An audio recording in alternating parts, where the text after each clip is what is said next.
je suis choisie, l'amour m'aime, l'amour du Père circule aux confins de la terre et dans les cœurs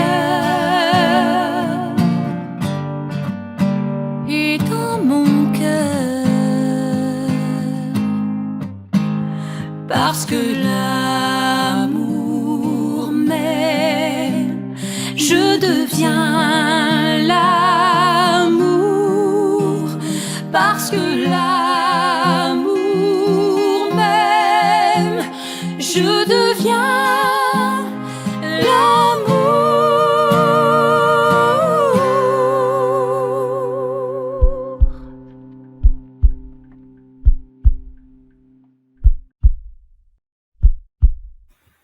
Eh bien bonjour, chers choisis de Jésus. Je suis heureux de vous retrouver, comme chaque lundi. Alors aujourd'hui, nous allons parcourir le message numéro 14 du volume numéro 3, dont est issue la pensée de ce jour. Et effectivement, ce message s'intitule « Deux feux qui purifient, l'amour et la souffrance ». Donc volume numéro 3, numéro 14. Bien, je me propose de lire le message à voix haute, ce message 14, et puis je vous proposerai un commentaire juste après. Alors, si vous voulez bien, nous allons commencer. Alors, mon tout petit, tes difficultés et tes souffrances sont sur la route pour te conduire plus profondément dans l'amour.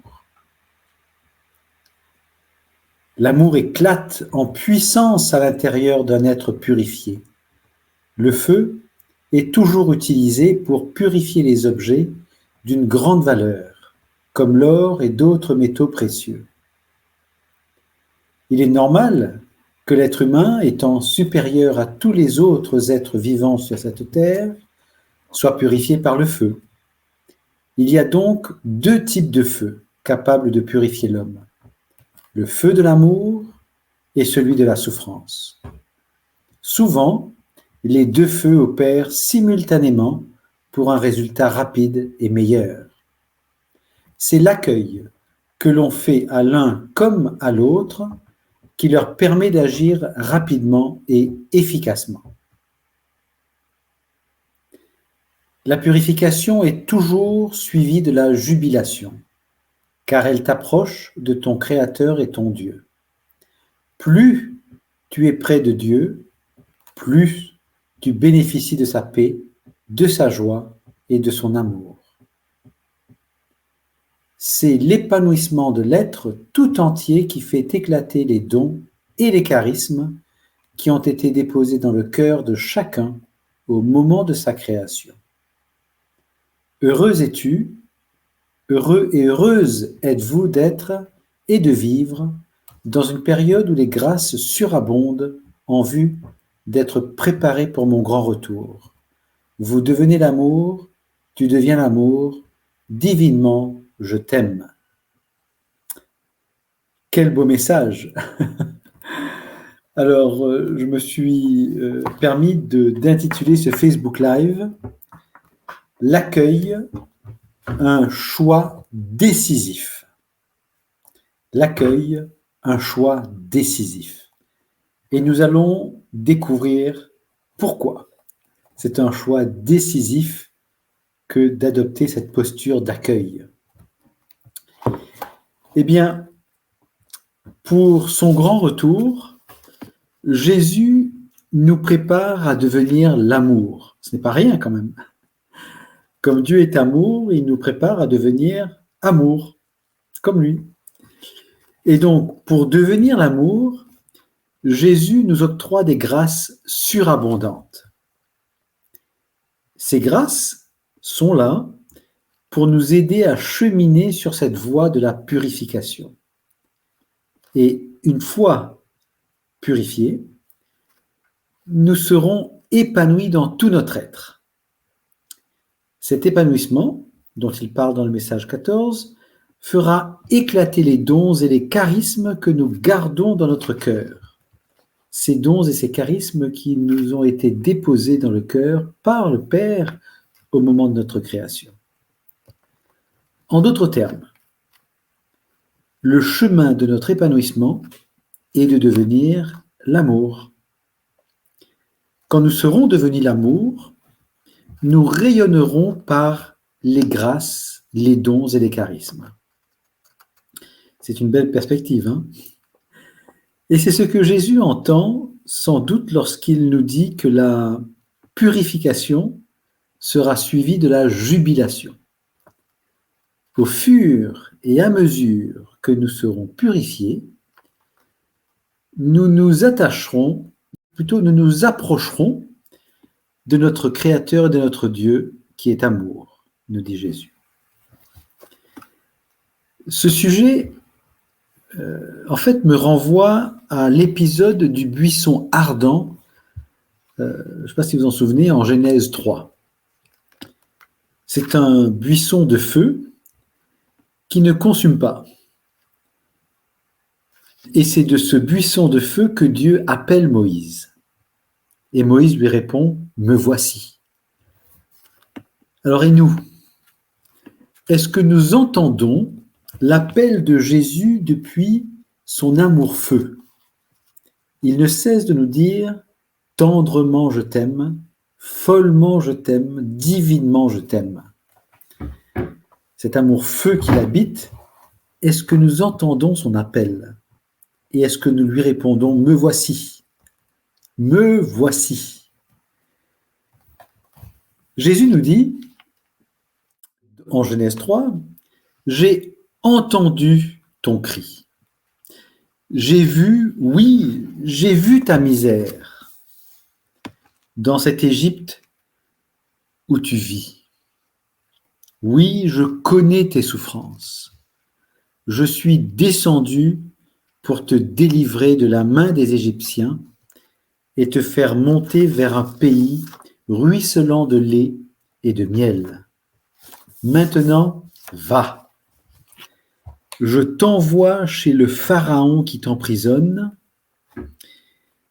Tu sortiras de ses griffes, car je suis avec toi.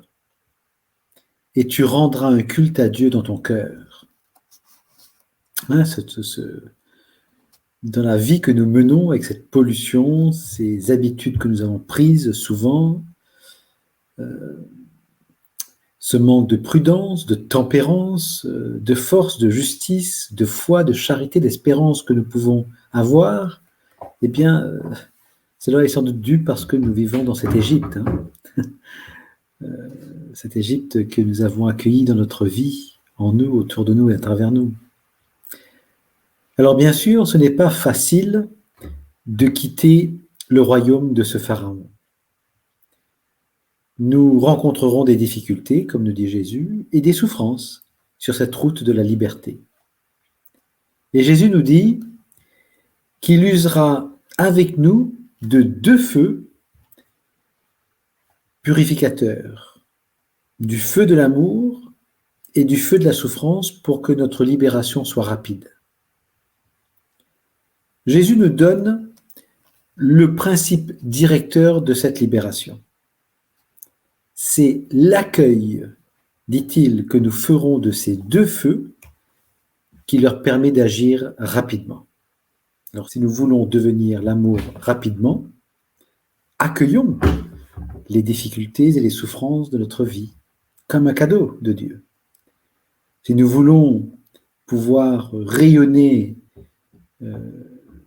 par les grâces, les dons et les charismes, eh bien, accueillons ces deux feux, ces difficultés, ces souffrances, comme un cadeau, sans doute de la part de Dieu. Cela est surprenant sans doute, car humainement, vous savez, notre première réaction serait de combattre l'ennemi, le Pharaon, avec notre force, avec nos équipements, enfin. Mais Jésus, lui, nous propose comme démarche, comme réponse, l'accueil de tout ce que nous allons rencontrer sur ce chemin de libération. Et cela ne doit pas nous surprendre parce qu'il a dit dans sa parole, je ne sais pas si vous vous souvenez, hein, mes chemins ne sont pas tes chemins. Mes pensées ne sont pas tes pensées. Donc, à partir de ce moment-là, si nous accueillons sa parole, eh bien, il nous faut donc nous rappeler également Marc 8, 34. Si quelqu'un veut marcher à ma suite, qu'il renonce à lui-même, qu'il prenne sa croix, c'est-à-dire ses difficultés, ses souffrances de notre quotidien, et qu'il me suive. On peut se poser la question, mais où allons-nous en suivant Jésus? Où allons-nous comme ça, avec ces difficultés et ces souffrances?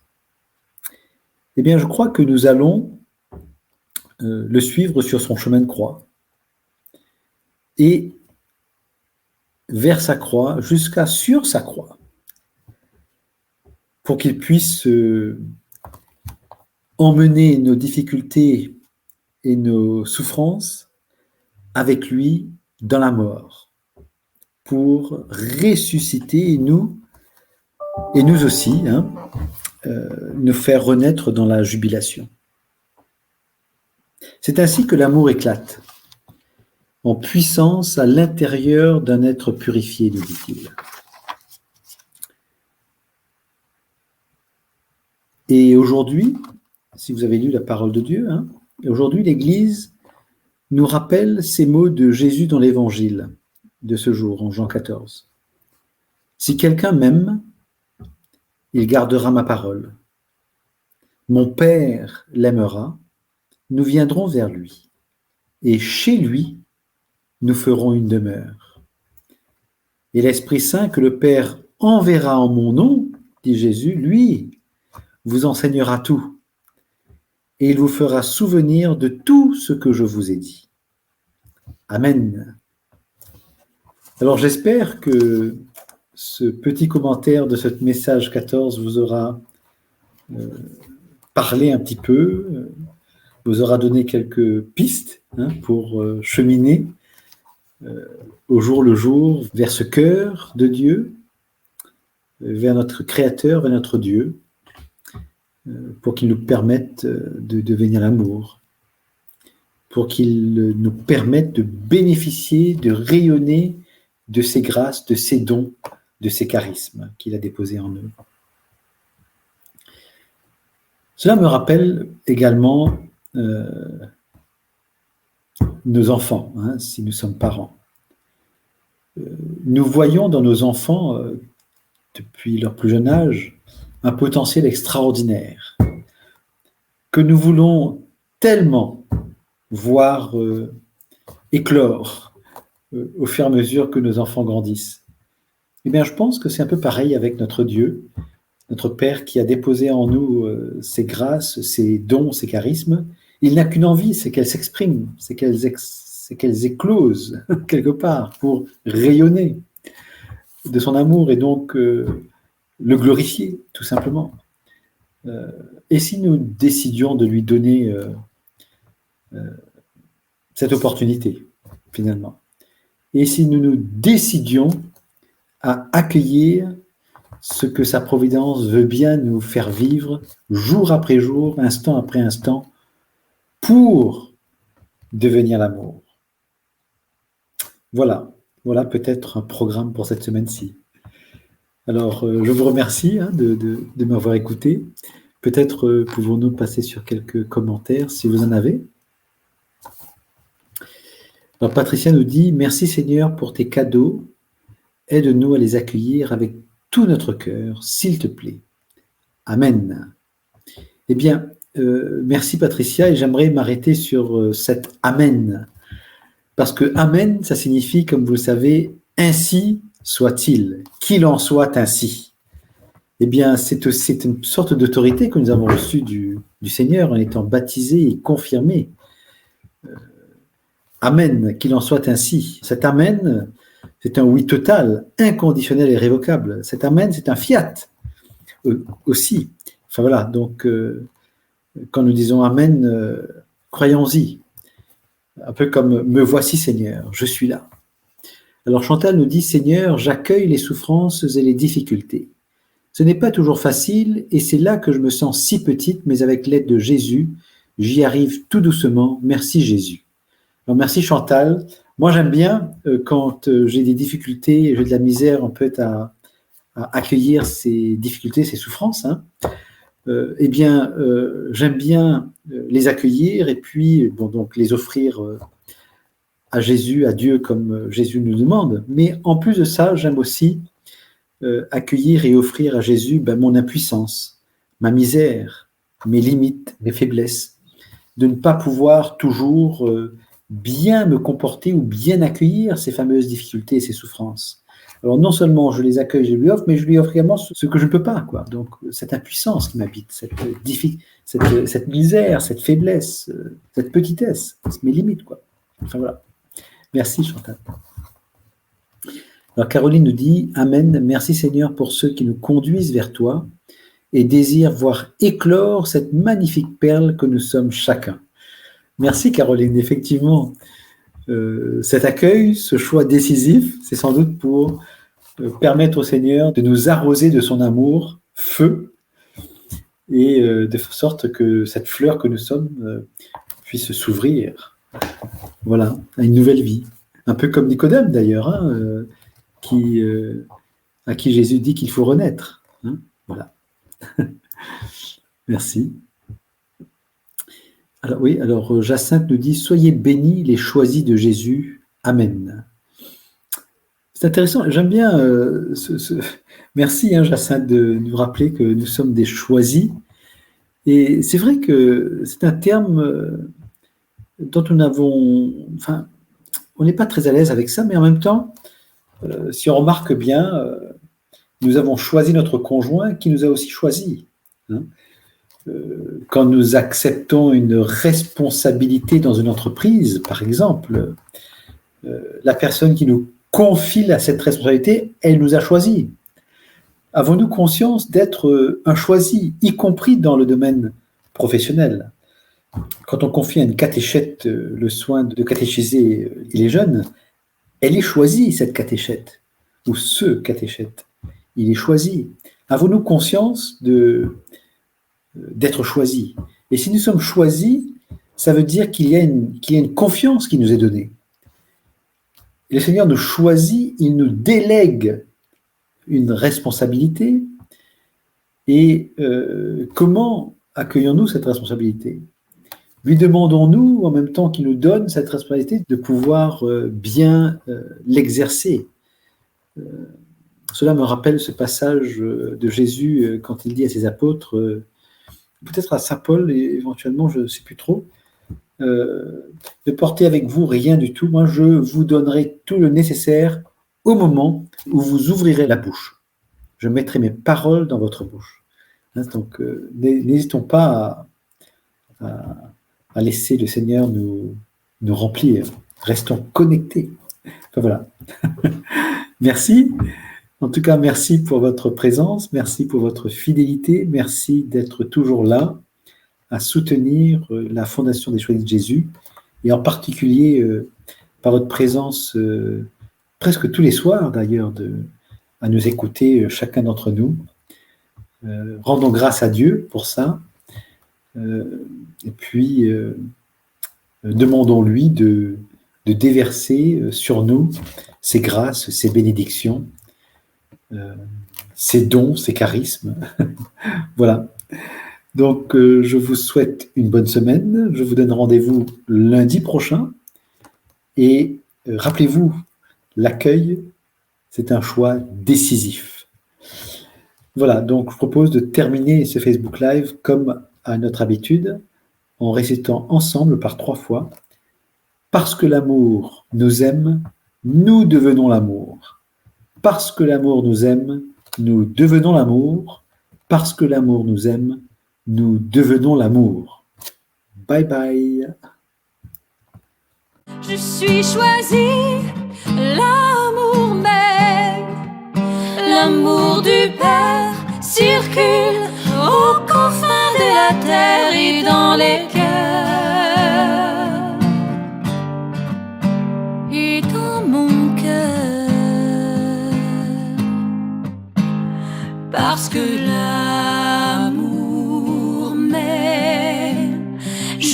devient l'amour, parce que là